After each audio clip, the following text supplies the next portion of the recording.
안녕하세요. 화학 강사 백봉입니다. 반갑습니다.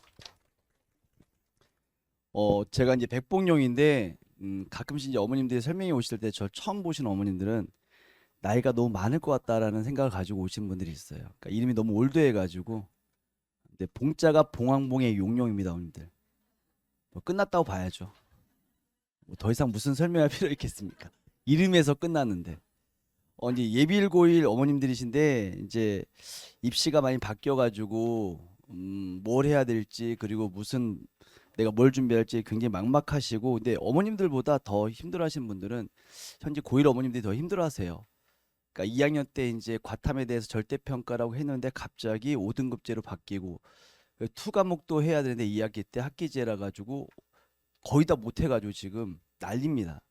그래서 지금부터 잘 준비하셔가지고 과탐에 대해서 어떻게 내가 로드맵을 잡아야 되는지 어떻게 선행을 시켜야 되는지 그 부분에 대해서 많은 정보를 얻어가셨으면 좋겠어요, 여러분들.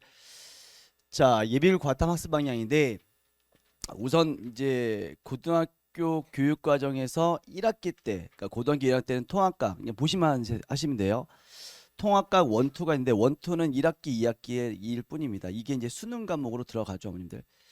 자, 그다음에 이제 2학년 때는 일반 선택이라고 해서 물화생지 이제 원 과목에 해당되는 부분이에요. 원 과목에 해당되는 부분에 물화생지가 들어가고 2학기 때는 진로 선택이라고 해서 투 과목을 반으로 쪼갰어요.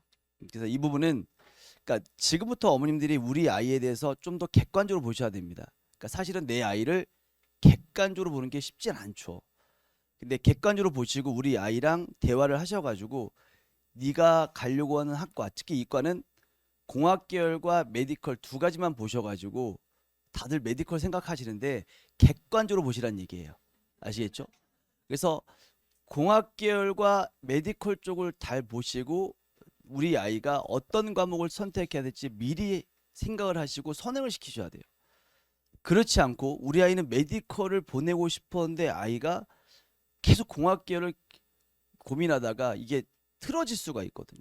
그러니까 왜냐면 정시나 수시에서 특히 이제 정시에서는 권장 필수 과목이 있기 때문에 아이들이 만약에 제가 이제 기형학과를 가는데 물리를 안 했어요 아예. 그럼 안 되는 거죠.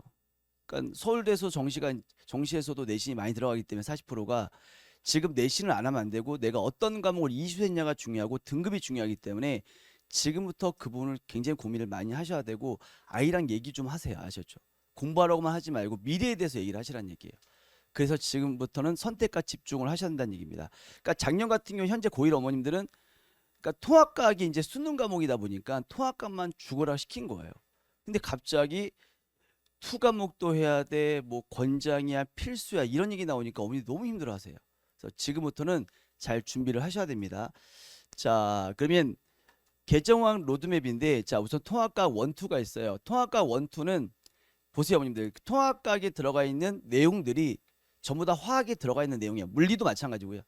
그러니까 통합과학에서 가장 어려운 전체를 흐름을 봤을 때 가장 어려운 내용은 물론 이제 수능에서도 킬러 문항이라고 얘기하는 내용이 어디냐면 물리의 역학 파트가 있겠죠. 계산 문제. 그다음에 화학에서는 중화 반응과 산화 환원 반응이 좀 어렵습니다. 이번에 이제 수능에서 통합각을 어떻게 내겠다라는 문제 제시를 했었잖아요. 그중에 화학 문제를 가장 어렵게 냈어요. 중화 반응을. 그러니까 중화 반응과 산화 환원 반응과 물리의 역학 파트가 가장 어렵긴 해요. 근데 이제 저는 그런 생각을 했어요. 수능에서 이게 과연 변별이 될까? 그러니까 통합각이 어렵지는 않거든요. 통사도 마찬가지고. 근데 자세히 생각해 보니까 변별 되겠더라고요. 왜냐면 문과 쪽 성향 학생들은 통합각을 너무나 힘들어해요. 그다음에 그러니까 자동으로 변별은 되겠더라고요. 그래서 통합각의 원투 내용은 물화생지에 있는 한 20, 30%의 내용이 다 들어가 있어요. 그리고 이제 통합각이 개정은 됐는데 거의 변화는 없습니다. 그래서 한 10% 정도가 변화가 있는 걸로 알고 있는데 큰 변화는 없고요. 이제 2학년 때부터가 중요해요, 여러분들. 2학년 때 1학기 때는 화학이에요. 그러니까 기존의 화학 원 내용인데 그거를 한 학기에 끝내겠다는 얘기예요. 물론 슬림해졌어요. 그러니까 한 80%, 20% 정도의 양은 줄은 것 같아요. 그러니까 화학은 다른 과목도 마찬가지일 거예요. 왜냐면 한 학기에 모든 과목을 다 끝내야 되기 때문에 요 화학에 대한 내용이 슬림해졌는데 이제 그럼 2학년 1학기 때는 내가 무슨 과목을 선택해야 될지 그러니까 내가 가려고 하는 학과랑 연결된 과목을 선택을 해야 되겠죠. 그러니까 대부분 어머님들은 이제 물화생을 많이 갈 거예요. 물론 이제 과중학교 학생들은 물화생지를 다 해야 되고 그 학교마다 그게 있어가지고 근데 기본은 아마 물화생이 들어갈 겁니다. 특히 근데 이제 물리랑 화학이 좀 어려워서 물리화학을 미리 많이 하셔야 돼요. 그러니까 한 학기에 다 끝내기 때문에. 그다음에 이제 2학년 2학기 때는 물질과 에너지 파트인데 요 두 개가 화투 내용을 반을 쪼갠 거예요. 근데 이제 어떤 학교는 물질과 에너지를 2학년 1학기 때 거의 대부분 다 들어가요. 근데 몇몇 학교들은 화학 반응의 세계가 2학기 때 들어가고 물질과 에너지가 3학년 1학기 때 들어가요. 그러면 요 세 과목에 대해서 어떤 학교는 필수를 걸어놔요. 무조건 들어야 된다. 어떤 학교는 권장사항을 걸어놔요. 그러니까 권장이란 말이 너무 애매한 것 같아요. 들으면 좋지만 안 들으면 그냥 평이하다는 얘기는 아니고 그러니까 권장이란 말 단어가 들어가면 해야 될 것 같다는 느낌이 들어요. 그러니까 물리랑 화학은 대부분의 학과에서 권장이나 필수가 들어가요. 그래서 이제 물리라는 과목이 되게 중요해지거든요. 사실 이제 여고 학생들이 나중에 예전 같으면 2학년 올라갈 때 세 과목을 선택하면 화생지를 많이 선택했어요. 여학생들이 물리를 너무 어려워하니까. 근데 이제 여학생들도 공학교나 메디컬을 가려고 했었을 때 물리를 해야 돼요. 그래서 물리라는 과목이 되게 중요해지는 과목이고 화학도 마찬가지고요. 그러니까 생명과학 자체가 유전이 빠지고요. 대부분 3학년 1학기 때 진로 선택으로 들어가긴 해요. 그래서 어려운 내용이 많이는 없지만 그래도 한 번 정도는 보고 가야 되지 않을까라는 생각이 듭니다. 그래서 이렇게 들어가요. 그래서 좀 이따도 말씀드리겠지만 그럼 현재 내가 예비 고1 중3인데 겨울방학 때는 내가 무슨 과목을 냈지? 그러니까 이걸 되게 고민을 많이 해야 돼요. 그러니까 내가 한 번도 안 한 학생과 두 번, 세 번 한 학생은 완전히 다를 거예요. 이번 겨울방학 때, 최근에 겨울방학 때, 몇 개월 전에 겨울방학 특강 때 계정화학을 하는데 예비고1이었죠. 그 친구들은. 근데 심화반을 하는데 정말 잘해요. 그러니까 얘는 프리미엄반을 가도 되는데 프리미엄반은 기존에 있는 프리미엄반이니까 시간표도 안 맞아서 계정화학 심화반 듣는데 너무 잘하는 거예요. 그래서 그 친구한테 물어봤죠. 너 화학을 왜 이렇게 잘하냐 했더니만 뭐 올림피아드 금상도 받았고 화투도 하고 일반학까지 했대요. 예비고일 되는데. 잘할 수밖에 없어요. 그러니까 공부는 많이 시키면 잘해요. 근데 어머님들은 당연한 거죠. 근데 어머님들은 아이가 안쓰러워요. 근데 어머님들 3년 뒤에 아이가 못 들어왔을 때 더 안쓰러운 거예요, 사실은. 그러니까 그 생각을 하시고 좀 힘들더라도 좀 시키셔야 돼요. 그리고 시킬 때 아이들에게 항상 칭찬과 격려를 많이 해주시고요. 혼내지 마시고요. 혼내면 더 안 하니까. 그래서 계속 선행을 반복적으로 하는 게 제일 좋은 것 같습니다. 자, 그래서 이제 계정화학 교과 내용에 대한 말씀을 드릴 텐데, 그러니까 슬림해졌다는 얘기가 뭐냐면 좀 이따 이제 기존에 있는 화학이랑도 비교를 해드릴 텐데 2단원이 빠졌어요. 아예 전체가. 2단원의 내용이 뭐냐면 원자의 세계라고 해서 뭐 원자의 구조, 보의 원자 모형, 오비탈 양자수, 뭐 이온 에너지 굉장히 양이 많았거든요. 그게 전체가 다 빠집니다. 그래서 전체가 빠지고 1단원, 이게 1단원에 해당되는 부분이에요. 그 다음에 4단원은 큰 변화는 없어요. 그래서 제가 왜 중간에 이렇게 했냐면 요게 아마도 1학기 중간고사가 될 거예요. 1, 2단원. 그 다음에 요 두 개가 3, 4단원이 아마도 1학기 기말고사 시험 범위가 될 거예요. 그래서 우선 2학년 1학기 걸 얘기 말씀드리면 그러면 이제 1단원과 4단원이 썼을 때 요 단원이 되게 중요한 단원인데 왜냐면 지금도 1단원에 대한 학교 내신의 1등 컷이 굉장히 낮아요. 그러니까 학교마다 좀 다르긴 다른데 모 여고 학교는 화학원 1등 컷이 75예요. 근데 2등 컷은 60 몇 점이에요. 3등 컷은 40 몇 점이에요. 그러니까 이게 중학교 때랑 다르게 고등학교 때는 상대평가다 보니까 문제를 좀 어렵게 낼 수밖에 없고요. 왜냐면 만점이 되게 많이 나오잖아요. 1등급이 없어요. 그러니까 반포 쪽에 모 남고는 만점이 너무 많아서 만점이 2등급부터 시작이 됩니다. 그러니까 그러다 보니까 선생님들이 문제를 어렵게 낼 수밖에 없어요. 그러니까 절대평가가 아니에요. 우리 아이가 98점이어도 3등급이 나올 수 있어요. 그러니까 통과가 좀 그러긴 그래요. 통과는 하나 틀릴 때마다 등급이 떨어질 수 있어요. 근데 이제 5등급제니까 그 정도는 아니겠지만 기존의 9등급제에서는 통과가 하나 두 개 틀려도 등급이 떨어져요. 근데 이제 원과목에 대해서는 워낙 어렵다 보니까 그 정도까지는 아니에요. 그래서 요 두 개를 묶었을 때 이게 물질의 구조와 성질 파트는 암기 내용이 많아요. 암기 내용이. 그리고 여기 있는 물질의 구조와 성질 파트에 통과 내용이 많이 들어갑니다. 요 2단원 통과 내용이 많이 들어가요. 그러니까 통과에 있는 내용은 요 2단원과 4단원 내용이에요. 대부분. 그래서 여기 있는 통과 내용이 들어가는데 그러니까 아이들이 통과해서 하고 와서 그런지 몰라도 여기 부분은 어려워하진 않아요. 근데 이 부분이 왜 어렵냐면 결국은 계산 문제. 그러니까 어민들도 알겠지만 물리의 역학 파트가 어려운 이유는 계산 문제 때문에 그렇죠. 이 계산 문제 때문에 학생들이 어려워합니다. 시간도 오래 걸리고요. 그래서 그 부분 때문에 일단은 가장 어려운 파트. 그 다음에 여기 있는 화학 평형은 사실은 요 파트는 기존에 있던 거예요. 있던 거고요. 이게 이제 원래 4단원에 있었는데 이게 3단원으로 내려갑니다. 그 다음에 요 두 가지가 들어오는데 요 두 가지가 바로 화투에 있는 내용이에요. 근데 화투에 있는 내용이 다 어려운 건 아니고요. 화투에 있는 내용 중에 좀 쉬운 내용이에요. 그래서 요 두 개의 내용이 추가되는 내용이고 그 다음에 4단원에 비해서는 똑같은 게 있는데 여기에 산화환원 좀 이따 얘기했지만 산화환원이란 내용이 원래 기존에 있었는데 이게 빠져요. 근데 이 산화환원과 그 다음에 중화반응 양적 관계 요 두 개가 바로 통과 내용입니다. 요 두 개가. 그러니까 통과는 크게는 요 파트랑 요 파트가 들어가 있어요. 그래서 요 파트는 아마도 통과에서 1학년 1학기. 근데 요 파트는 아마 2학년 1학년 그러니까 1학년 2학기의 내용이 들어갈 겁니다. 그래서 산화환원은 기존에는 있는데 개정되면서 빠지는 내용이에요. 아시겠죠? 그래서 사실 큰 변화는 없어요. 근데 2단원 전체가 빠지고 평형상수, 평형이동 정도만 들어왔기 때문에 좀 슬림해졌죠. 내용 자체가. 그래서 요게 1학기 그 다음에 중간고사, 기말고사 범위인데 요 4단이 또 중요하다. 왜냐면 요 중화반응 양적 관계가 상당히 어려워요. 계산 문제고요. 자, 그 다음에 pH에 대한 부분도 계산 문제가 들어가고요. 그 다음에 몰농도도 계산 문제가 들어가요. 그러니까 1단원과 4단원은 대부분 개념 문제보다는 계산 문제가 많다라는 거. 그래서 등급을 결정되는 단원은 아마도 1단원과 4단원이 결정을 지을 거예요. 또 하나 여기 있는 1단원에 대해서는 화투 있죠. 아까 물질과 에너지 파트. 화투에 있는 물질과 에너지 파트에 연결돼요. 1단원이 그 부분과 연결되는 내용이 되게 많아서 그러니까 화투를 내가 하고 싶다 그러면 1단원을 되게 잘하는 학생들은 여기 있는 걸 잘 따라올 수 있어요. 그 다음에 여기 있는 4단원이 또 하냐면 화투에 있는 화학반응의 세계 있죠. 그 화학반응의 세계와 연결됩니다.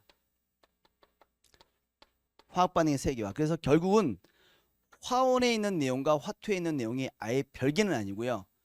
화원에 그러니까 예를 들면 화학에 있는 내용을 가지고 좀 더 깊게 들어가는 게 화투라고 생각하시면 돼요. 그러니까 물질과 에너지, 화학반응의 세계. 1단원과 4단원. 그래서 화학 전과정 중에는 1단원과 4단원이 중요하다는 말씀을 드리는 겁니다. 알겠죠? 얘는 몇 번 정도를 하면 우리 아이가 내신에서 잘 볼 수 있을까요? 최소한 두세 번은 보셔야 돼요. 왜냐면 계산 문제가 있다 보니까 애들이 많은 문제를 풀어봐야 되고요. 그러니까 어떤 학생이 개념을 3번 들어 2번 정도 들었대요. 그래서 이제 겨울방학 때 예비고 올 때 심화반을 들었는데 못 따라와요. 왜냐면 문제를 거의 풀어보질 않아서. 그리고 중학교 선생님들은 고등학교 내신에서 어떤 문제가 나오는지를 잘 몰라요. 왜냐면 그분들이 내신을 하는 게 아니라서.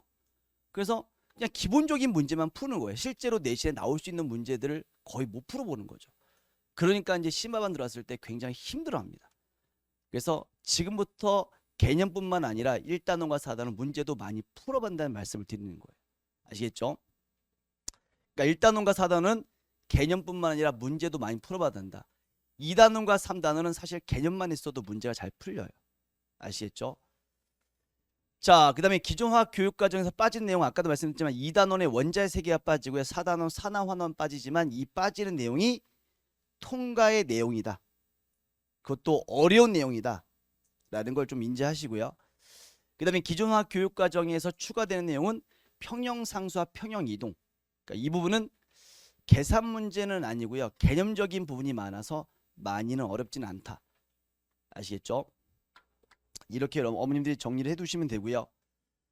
자, 그러면 과탐 원과목 학습 방향인데, 그러니까 화학뿐만 아니라 모든 과목에 대해서 똑같은 것 같아요. 그러니까 개념을 이해하고 암기를 해야 되는데, 그러니까 이런 게 있죠. 우리 아이가 수업을 들을 때는 알겠는데 문제가 안 풀려. 뭐두 가지가 있을 거예요. 본인은 이해한다고 생각했는데 이해가 안 됐거나, 두 번째는 암기가 안 된 거예요.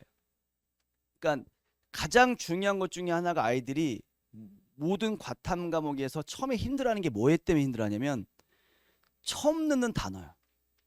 그러니까 생명과학도 마찬가지고 물리도 화학도 마찬가지고 어떤 단어가 나왔을 때 생소한 단어가 나오면 힘들어해요. 그렇죠? 그러니까 예를 들면 어머님들이 다 아시고 있는 금속이나 비금속이라는 단어가 있어요. 그럼 어머님들이 생각했을 때 금속과 비금속이라는 단어를 제가 제시했을 때 뭐가 떠올라요? 금속은 전류가 잘 흐르거나 약간 딱딱하고, 비금속은 전류가 안 흐르고 이게 말랑말랑하다. 아니면 학생들도 마찬가지예요. 금속이 뭐냐고 정의해봐라 그러면 대답 잘 못해요. 근데 비금속은 대답을 되게 잘해요. 비금속이 뭐니? 금속이 아닌 거예요. 그럼 금속이 뭐니? 비금속이 아닌 거예요. 그러니까 이렇게 어떤 용어에 대한 부분이 잘 떠오르지 않으면 어려운 거예요. 그러니까 금속은 어떻게 정의하냐면 이게 또 산화 환원과도 연결되는데 전자를 잃으려고 합니다. 비금속은 전자를 얻으려고 그래요. 전자 잃는 게 산화고 전자를 얻는 게 환원이에요. 그럼 왜 전자를 잃고 얻습니까? 안정해지기 위해서. 그럼 왜 안정해지는 기준은 누굽니까? 18쪽에 있는 비활성 기체거든요. 그 친구들의 전자수를 가졌을 때 안정해진다. 이렇게 흐름을 가야지 애들이 금속과 비금속에 대한 단어도 정리가 되고 개념적인 부분도 정리가 되는 거예요. 그러니까 단순히 암기를 시키는 게 아니라 왜 그런지도 알아야 돼서 이해하고 외워야 되는 거예요. 그 다음에 개념 간의 유기적인 관계학습인데 이게 뭐냐면 하나의 개념을 가지고 한 문제가 나왔어. 너무 쉬워요. 근데 한 문제에 두 가지, 세 가지의 개념이 섞여 나오면, 그러니까 예를 들면 통합과학도 너무나 내용이 쉽기 때문에 제가 보기에는 자료 탐구 학습이라고 그래서 예를 들면 화학이라는 한 과목만 한 문제를 가지고 내는 게 아니라 물리랑 생물이랑 지학이 약간 섞여 있는 문제도 나올 수 있다고 봐요. 그러니까 그렇게 어떤 과목 간의 유기적인 관계를 물어보는 문제도 출제는 내신도 마찬가지고요. 지금 개념을 문제에 적용시키는 연습을 해야 되는데, 그러니까 나는 우리 아이는 개념을 합니다. 문제풀이를 합니다. 사실은 생각해보세요. 개념을 문제 적용시키는 연습을 해야 되는데 개념 따로 문제 따로 할 필요가 없는 거예요. 그러니까 내가 배운 개념이 어떻게 문제 적용시키는지 연습을 안 하면 사실 의미가 없죠. 그러니까 결국 내가 공부하는 이유는 문제를 잘 맞추려고 하는 거지 개념을 공부하려고 하는 거 아니에요. 결국은 문제 잘 맞추는 거예요. 그러니까 저도 아이들한테 무슨 얘기 하냐면 아니 찍어서 일전에 제가 가르쳤던 애가 한 10년 전에 수능에서 화학 네 문제를 킬러 문항을 네 문제가 다섯 문제 찍었는데 그중에 네 문제 중에 세 문제를 맞춘 거예요. 그 연대 갔어요. 그걸 다 틀렸으면 못 갔어요. 그러니까 물론 이제 찍어서 하는 건 운이겠죠. 그러니까 학교에서는 너의 실력을 물어보지 않고 너의 점수를 물어본다. 그러니까 결국은 아이가 문제를 많이 풀어봐서 애들이 이런 얘기를 양치기라고 하더라고요. 문제를 많이 풀어봐가지고 문제 유형을 많이 익히고 학교에서 내가 처음 보는 문제가 없고 내가 봤던 문제가 나오면 우선 자신감이 생기고요. 자신감 있게 들어가요. 근데 내가 처음 보는 문제가 나오면 되게 힘들어 하거든요. 그래서 문제를 좀 많이 풀었다는 말씀을 드리고요. 근데 문제를 풀었을 때 내가 틀려 자꾸 어디 부분에서 그 부분에 대한 개념이 약한 거잖아요. 그 부분에 대한 문제를 그 부분에 대한 개념을 다시 한번 복습하게끔 해주면 아이들은 좀 잘할 수 있습니다. 여기서 꼭 해야 되는 거 반복을 많이 해야 돼요. 그러니까 이런 경우가 있어요. 1년 전에 배웠어. 그러니까 어떤 학생이 이런 경우가 있어요. 고등학교 이제 2학년 내신 들어오는데 제 수업을 처음 듣는데요. 그럼 너는 화학을 언제 했니? 한 번 했대요. 언제 했어? 중1 때요. 강한 거예요. 3, 4년이라는 시간이 지나면 까먹어요. 저도 강의 준비 안 하고 공부를 하나도 안 하고 4년 뒤에 딱 수업해라? 못해요. 근데 공부를 해야죠. 그러니까 꾸준하게 감이 없으면 유지가 안 돼요. 아시겠죠? 자, 그 다음에 지금 현재 학교에서 출제되는 출제 경향은 잠깐 말씀드릴 건데 선생님에 따라 좀 다르긴 해요. 어떤 학교는 어렵게 내고 어떤 학교는 쉽게 내고, 그 다음에 시험 문제 출처는 3학년 모의고사, 수능 2학년 모의고사, EBS 뭐 자체에서 내는 경우가 많아서 이건 학교마다 특색이 있어요. 그러니까 개정이 되더라도 내용 자체는 크게 변하지 않기 때문에 학교마다 출제하는 경향은 있다. 그리고 어떤 학교는 3학년 모의고사에서 많이 내고 어떤 학교는 수능 특강에서 많이 내고 어떤 학교는 2학년 모의고사 많이 내고 그러니까 숫자를 약간 변형해서 내거든요. 그다음에 시험 문제의 난이도 및 경량성은 학교마다 요건 다르고요. 선생님들도 약간 이동을 하거든요. 그러니까 예를 들면 작년까지 계셨던 중동고 선생님이 올해 한대보로 갔어요. 그래서 한대고 문제를 되게 어렵게 내셨어요. 그러니까 예전 같으면 1등 것이 한 90점대 초반, 80점대 후반 나왔는데 거의 70점대까지 나오더라고요. 그러니까 선생님에 대한 이동. 그러면 그 학교는 중동고 문제를 풀어봤어야 되죠. 그러니까 그런 식으로 선생님에 대한 이동도 있습니다. 자, 그다음 백봉용은 유명합니다라고 써놨는데 어머니들 속으로 싸가지 없는 거 아닌가. 근데 뭘로 유명한지를 아셔야 되겠죠. 제가 얼굴로 유명하진 않아요, 여러분들. 표정 관리 잘 하시고요. 그러니까 자세히 보면 귀엽긴 한데 아이들을 사랑하는 걸로 유명합니다. 아이들에게 친절한 걸로 유명하고 그래서 제가 항상 수업하기 전에 왼쪽에다 칠판에다 뭘 적냐면 이 단어를 꼭 적고 시작해요. 그래서 10년 전에 배웠던 학생이 소름 돋았는데 아직도 쓰시냐고. 자, 이렇게 초심이라는 단어를 쓰는 이유가 뭐냐면 이건 저한테 하는 얘기이기도 하고 아이들한테 하는 얘기이기도 해요. 그러니까 처음에 학생들을 가르쳤던 그 마음 잊지 말자는 마음으로 이 단어를 씁니다. 그래서 그 다음에 옆에다 뭐라고 쓰냐면 사랑해라는 단어를 써요. 굉장히 좀 생소한 단어가 됐죠, 어머님들. 옛날에 많이 썼는데 그러니까 사랑이라는 단어를 왜 쓰냐면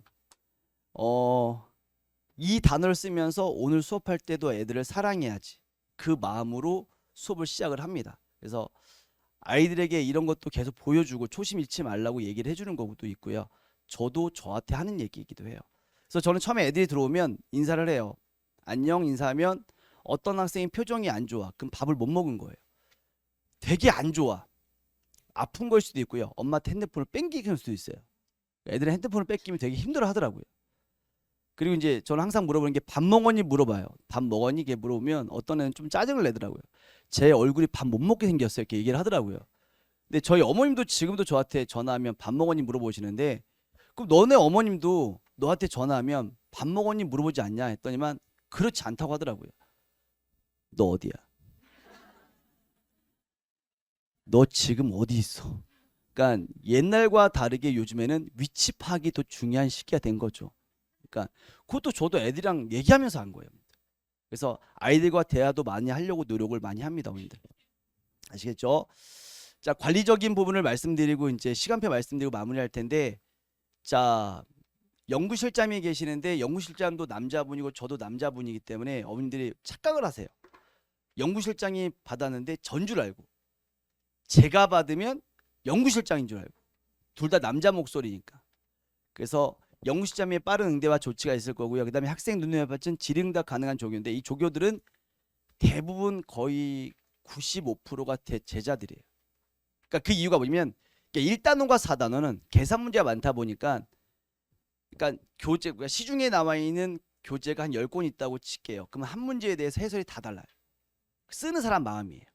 근데 저는 A라는 방법으로 설명을 해줬어요.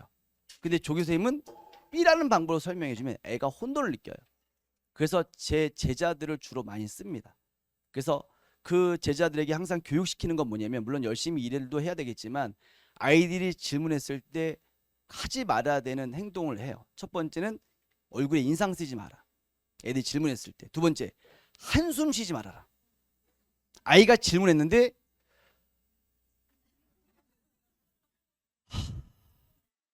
애들 상처받아요. 그러니까 아이들이 정말 쉬운 질문을 하더라도 한숨 쉬지 말고 그러니까 1 더하기 1이 뭐냐고 그러면 웃으면서 이야 이렇게 얘기하려고 그래요. 그래야지 애들이 편하게 질문해요. 근데 한숨 쉬거나 욱박지르거나 짜증을 내면 애들이 무서워서 질문을 못해요. 그래서 항상 우리 조교선생님들, 왜냐하면 조교선생님들도 그걸 다 경험했거든요. 그 전에 이제 자기가 학생이었을 때 조교선생님이 친절하게 했던 걸 했기 때문에 우리 조교선생님들은 이제 계속 대대로 친절하게 학생들을 대합니다. 자, 학생 맞춤형 클리닉 진행되고 필요한 자료가 배부가 되고요. 자, 저도 마찬가지로 아이들과 상담을 하고요. 또는 부모님과 상담을 하는데 제 전화번호가 이제 그 기존에 이제 여기 프린트물에는 제 전화번호가 노출되어 있지 않고 업무폰이 노출되어 있고요. 제 전화번호는 요거예요, 어머님들. 그러니까 나는 봉용이한테 전할 일이 없어. 근데 혹시 모르잖아요. 그러니까 적어 놓으셨으면 좋겠고요. 저한테 이제 상담하는 건 뭐 그러니까 연구 시점이랑 하기에 좀 애매한 상담 같은 건 저한테 하셔도 되고 제 전화로 해주시면 돼요. 그러니까 제가 전화가 두 대가 있진 않아요. 그러니까 저건 제 개인 핸드폰 번호입니다. 그래서 제가 두 대를 만들지 않는 이유는 우리 와이프가 의심할까봐 그래서 하나밖에 없어요. 그래서 제 개인 핸드폰 번호니까 나중에 필요하신 어머님들은 저한테 문자를 주시면 제가 친절하게 상담도 해드리겠습니다. 알겠죠? 그다음에 이제 학원에 보내실 때도 마찬가지예요. 우리 아이가 뭐가 부족한 것 같습니다. 좀 상담을 하겠습니다라는 어머님들은 저한테 직접 문자 보내면 제가 상담을 해요. 그래서 상담할 때 어머님들이 꼭 이런 말씀을 많이 하신대요. 바쁘실 텐데 전할 시간이 있어요, 어머님들. 그러니까 바쁘더라도 전할 시간이 없는 건 아니고 있는데 바쁘신데 너무 감사합니다. 바쁘지 않을 때 전화하는 거예요. 그러니까 편하게 문자 보내세요, 어머님들. 아시겠죠? 자, 그다음에 매주 테스트와 과제 검사인데 주간 백신 과제가 나가는데 요거는 이제 아이들의 반별로 난이도랑 문항수는 좀 다르게 나갑니다. 그다음에 개인별 오더노트가 나가요. 그러니까 과제에서 틀렸던 문제만 아이들이 다시 풀게끔 나가고 검사를 합니다. 그다음에 복습 테스트를 하고요. 요거는 이제 개념적인 부분이나 또는 부분을 문제 적용시키는 연습을 시킬 거고요. 실전 모의고사 오답노트가 또 제공이 됩니다. 자, 오답노트마다 이제 아이들이 받는 게 요 내용을 받아요. 그 다음에 개별 클닉은 실장님이랑 의논해가지고 아무 때나 이제 할 수 있어요. 그러니까 아마 여름방학 때는 화수목금 또는 일요일 정도 한 3, 4일 정도를 클닉을 잡을 겁니다. 그 다음에 복습 동영상도 제공이 돼요. 자, 여름방학 특강 강좌 소개인데 여기 질문을 제일 많이 하세요. 자, 이번에 여름방학 특강 때 아까 이제 말씀드렸지만 1단원과 4단원 특강 4단원 중요하다고 말씀드렸죠. 그러니까 이게 완벽하게 돼야 되고요. 그러니까 1단원과 4단원 특강인데 여기는 개념반과 심화를 나누진 않았습니다. 대신 개념반보다는 조금 어려워요. 그 다음에 이제 심화반보다는 조금 약하고요. 그래서 나는 겨울방학 때 개념반을 들었던 학생들은 이 수업을 들으면 좋고요. 왜냐면 기존의 개념반과 심화반의 갭 차이가 좀 커서 애들이 되게 어려워했거든요. 그러니까 개념반 듣다가 심화반 딱 들었는데 애들이 너무 어려워하는 거예요. 그래서 그 갭을 좀 줄이려고 특강이란 단어를 썼고요. 반을 나누지 않았습니다. 근데 우리 아이는 화학을 처음 한다. 그러면 이 반을 들으면 조금은 어려워할 수 있어요. 근데 이제 조금은 어려워해도 개념을 50%예요, 어머님들. 개념을 50%하고 문풀을 50%를 하기 때문에 그러니까 개념과 문풀을 같이 해서 50% 그러니까 5대로 하기 때문에 개념을 따라온 데는 문제는 없을 거예요. 근데 문제의 난이도가 조금 어려워서 그 문제 풀 때만 좀 어려워요. 그러니까 처음 듣는 학생들이 들어도 괜찮다. 문제 풀 때만 조금 어렵다. 그걸 말씀드리고요. 자, 요 두 개는 기존 화학원이에요. 그래서 그러니까 시간표가 없으면 이걸 들어도 되긴 되는데 이제 문제는 아까도 말씀드렸지만 요 4단원 특강을 들으면 문제가 산하환원 통과에 있는 내용이 안 들어가요. 그렇죠? 그다음에 그러면 여기 있는 4단원 특강을 들었을 때 산하환원을 어떻게 해결합니까? 통과에 들어가는 내용을 요거는 이제 따로 영상을 보내드릴 거예요. 이거는 그다음에 여기 있는 4단원 심화반을 들으면 산하환원도 해결되고요. 또 하나 여기에는 아까 얘기했지만 동쪽 평형이란 단원이 안 들어가요. 이게 3단원 내용이기 때문에 개정에서는. 근데 여기는 동쪽 평형이 들어가요. 그러니까 거의 사실 비슷하긴 한데 여기에 이제 동쪽 평형도 들어가 있고 개정화학에서 빠지는 산화환도 들어가 있기 때문에 불필요하다고 하시는 분들도 있지만 통과의 킬러 문항으로 나눈 부분이기 때문에 사실은 건드리긴 해야 돼요, 여러분들. 아시겠죠? 근데 프리미엄 반은 되게 어려운 반이라서 우리 아이가 많이 했어요라고 해도 들어오면 다들 힘들어하는 반입니다. 그러니까 이거는 지금 예비고일 상태에선 얘는 생각하지 마시고 여기까지만 생각하시면 될 것 같아요. 자, 그 다음에 커리에 대한 부분은 1단원과 4단원은 사회로 마무리를 할 겁니다, 어머님들. 그래서 커리는 잘 보시면 되고요. 이건 이제 기존에 있는 심화반, 프리미엄반 커리입니다. 자, 시간표에 대해서 말씀을 드리고 마무리할 텐데, 자, 지금 개정화학에 대해서는 세정에서 이렇게 이제 진행을 하고요. 시간표 맨 뒤에 나와 있습니다, 어머님들. 그 다음에 시대인재선 이렇게 진행을 해요. 1단원, 4단원. 또 동일한 수업이기 때문에 어떤 걸 수강해도 됩니다. 그 다음에 이제 기존에 있는 심화반이나 프리미엄반을 생각하는 어머님들은 그 나머지 시간표를 보시면 되는데 그러니까 우리 아이가 기존에 있는 심화반 수업을 들어도 됩니까? 상관없어요. 그러니까 상관없어요. 근데 기존에 있는 심화반 좀 어려운 수업이에요, 많이. 그래서 우리 아이가 심화반 수업을 한 번 정도 듣지를 않았으면 이거 들어오면 너무 힘들어하고요. 그러니까 우리 아이가 한 번 정도 들었다, 또 중학교 선생님한테 심화반 수업을 들었다, 그러면 그냥 개정화학 1단원 4단을 들으면 좋겠습니다. 근데 이제 어머님들이 이런 얘기를 해요. 그러면 나는 1단원과 4단원을 둘 다 들으면 좋지만 만약에 하나만 들어야 된다 라는 어머님들은 저는 1단원을 추천합니다. 그러니까 예비고일이기 때문에. 현재 고1 학생들은 둘 중에 하나만 들어야 된다, 4단원을 추천해요. 왜냐면 현재 고1 학생들은 2학기 때 4단원에 있는 중화반응과 산화환원 반응이 통과해 있는 내용이기도 하고, 그리고 통과해 있는 중화반응과 산화환원 반응이 어떤 학교는 원 수준에 가까운 어려운 문제를 내더라고요. 그래서 이제 4단원을 추천하는데, 지금 상황에서는 1단원이 가장 어려워요. 화학원 전과정 중에. 양쪽 관계 때문에. 그 양쪽 관계 때문에 1등 컷이 막 70점대가 나오는 거예요. 그러니까 그걸 많이 해봐야 됩니다. 그래서 두 개를 여름방학 때 수강했으면 좋겠지만 그 중에 하나만 들어야 된다라고 한다면 저는 1단원을 추천을 드릴게요. 알겠죠? 그 다음에 아까도 말씀드린 우리 아이가 중학교 때 개념반을 한 번 정도 했다, 개정화학 특강을 들어도 되고요. 근데 우리 아이가 한 3번 정도 했다 그러면 4단원 심한 특강을 들어도 됩니다. 아시겠죠? 그 다음에 이제 제일 중요한 건데 요거만 말씀드리고 갈게요, 어머님들. 그럼 우리 아이가 화투에 대한 물질과 에너지, 그러니까 겨울방학 때는 화학만 까는 게 아니라 겨울방학 때는 화학이라는 과목 이것과 물질과 에너지, 화투의 내용이 있죠. 물질과 에너지란 파트를 모두 개강을 합니다, 어머님들. 겨울방학 때는. 근데 요 두 개를 개강했을 때 우리 아이가 화학을 해야 될지 물질과 에너지를 해야 될지를 잘 고민하셔야 될 것 같아요. 물리도 마찬가지고요. 물리화학에 대해서. 이면 이 물질과 에너지라는 파트도 상당히 어려운 내용이죠. 화투니까. 근데 이거를 예비 고이 올라갈 때 해도 늦진 않겠지만 그래도 우리 아이가 화학과 또는 메디컬 이쪽을 생각하시는 어머님들은 이걸 하는 게 좋고요. 그 다음에 우리 아이가 공학 계열을 갈 거다. 그러면 물리가 우선이에요, 가장.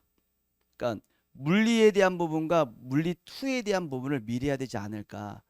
그래서 제 생각으로는 이게 바뀌는 제도가 결코 좋은 건 아니고 사교육 시장만 더 커질 것 같아요. 너무 애들이 할 게 많아요. 그러니까 기존의 2 과목은 절대평가거든요, 지금 현재. 그러니까 고3 올라갈 때 애들이 물어봐요. 선생님 2 과목을 미리 해야 되나요? 아니, 절대평가다. 학교 선생님이 프린트물을 줘요. 그래, 잘 봐. 그거 다 나와요. 그러니까 너무 쉽거든요. 애들이 그래서 선행도 안 하고 내신 기간에도 그냥 학교에서 해주는 것만 해도 문제를 풀어요. 근데 그게 절대평가라서. 그러니까 90점만 넘으면 80점만 넘으면 A예요. 근데 지금 이제 5등급제가 다 들어가 버리기 때문에 가장 어려운 시스템이 아닐까. 그리고 이제 이런 시스템을 만든 이유는 지금 어머님들 알겠지만 물리랑 화학의 응시자 수가 너무 적어요. 그러니까 물리화학을 너무 안 해요, 애들이. 그러니까 이제 나라에서도 이게 물리화학을 너무 안 해가지고 대학교에서 너무 힘들어하기 때문에 이런 장치를 만들지 않았을까 좀 고민하시고, 아버님도 오셨는데 아버님 어머니랑 얘기도 많이 하시고 아이들랑 얘기를 많이 하셔가지고 아이들이 올바른 방향을 갈 수 있도록 좀 지도를 해주셨으면 좋겠고요. 또 여러 가지 형태로 질문을 하거나 상담을 받고 싶은 어머님들은 저한테 연락을 주시면 제가 친절하게 방향을 말씀을 드리도록 하겠습니다. 힘든 과정에서 우리 아이가 지금 중3인데 큰아이인 어머님들 손 들어보세요. 우리 아이는 둘째 아이다. 그래서 얼마 남진 않았는데 금방 가더라고요, 시간이. 그래서 잘 계획을 잡으셔서 여름방학 때부터 이제 예비 고1이 아니라 고등학교라고 생각하시고 보내셨으면 좋겠어요. 아시겠죠, 어머님들? 여기 이제 업무폰에 대한 전화번호가 나와 있는데 이게 업무폰이랑 제 번호가 비슷해요. 그래서 제가 2로 시작되고 업무폰 7로 시작되니까 이제 외우실 때 복룡이가 그래도 큰 사람이니까 2 앞숫자, 7은 그래도 좀 뒤쪽에 있으니까 업무폰이다 이렇게 생각하시면 될 것 같아요. 헷갈리셔서 문자를 D가 똑같아서 그래요, 여러분들. 아시겠죠? 자, 귀한 아이 보내주시면 열심히 잘 가르쳐가지고 아이들에 대해서 화학에 꼭 자신감을 가져서 내신이 잘 나올 수 있도록, 더 나아가서 입시에서 좋은 결과 나올 수 있도록 최선의 노력을 다하도록 하겠습니다. 지금까지 화학의 신 백봉영이었습니다. 반갑습니다. 감사합니다.